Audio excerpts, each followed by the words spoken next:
যে কোনো নাশকতা প্রতিরোধে সারা দেশে বিক্ষোভ কর্মসূচি নিয়ে মাঠে বিএনপি। এ ব্যাপারে জানাতে রাজধানীর নয়াপল্টন থেকে যুক্ত হচ্ছেন সহকর্মী পার্থ সাহা। পার্থ, বিএনপির কর্মসূচির সবশেষ জানাবেন, নাশকতা প্রতিরোধে তারা কি কি করছেন জানাবেন। শ্রাবন্তী, যেমনটি বলছিলেন কিছু সময় আগে, নাশকতা প্রতিরোধে একটি বিক্ষোভ মিছিল কিন্তু এখানে হয়েছে বিএনপির কেন্দ্রীয় কার্যালয় নয়াপল্টনে। সেই বিক্ষোভ কর্মসূচিতে অংশ নিয়েছিলেন বিএনপির সিনিয়র যুগ্ম মহাসচিব রুহুল কবির রিজভী। তিনি কিন্তু এই বিক্ষোভ যে কর্মসূচিটি সেখানে অংশ নিয়ে তিনি বলেছেন আওয়ামী লীগকে প্রাসঙ্গিক করার একটি প্রক্রিয়া চলছে, তবে বিএনপির নেতাকর্মীদেরকে সাথে নিয়ে সেটি প্রতিহত করার যে চেষ্টা সেটি কিন্তু বিএনপি করবে এবং তাদের যে নেতাকর্মী রয়েছে তারা কিন্তু সকাল থেকেই রাজধানীর যে গুরুত্বপূর্ণ জায়গাগুলো রয়েছে সেখানে মিছিল পাচ্ছি কেন্দ্রীয় কার্যালয়ের সামনে।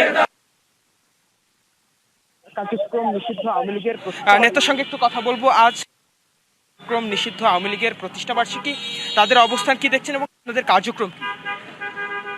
বাংলাদেশে যারা বিগত সময়ে হত্যাকাণ্ড চালিয়েছে, গুম করেছে, খুন করেছে, এমন একটি নিষিদ্ধ সংগঠনের আজকে নগদ নিয়ে এলো হার না মানা হার অফার। সর্বনিম্ন 10,000 টাকা রেমিটেন্স নগদে পাঠালে থাকছে স্বর্ণের হার জেতার সুযোগ।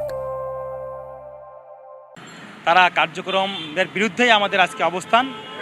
বাংলাদেশে যারা গণতন্ত্রকে বিলুপ্ত করার পথে ছিল, যাদের নেতৃত্বে গণতন্ত্র বিলুপ্ত হয়েছিল, যাদের নেতৃত্বে হত্যাকাণ্ড, গুম, খুন হয়েছে, এই ফ্যাসিবাদকে বাংলাদেশের মানুষ, সকল গণতন্ত্রকামী রাজনৈতিক দল এবং বাংলাদেশের সকল শ্রেণী পেশার মানুষ একসাথে 5 আগস্ট এই ফ্যাসিবাদকে বাংলাদেশ থেকে বিতরণ করেছে।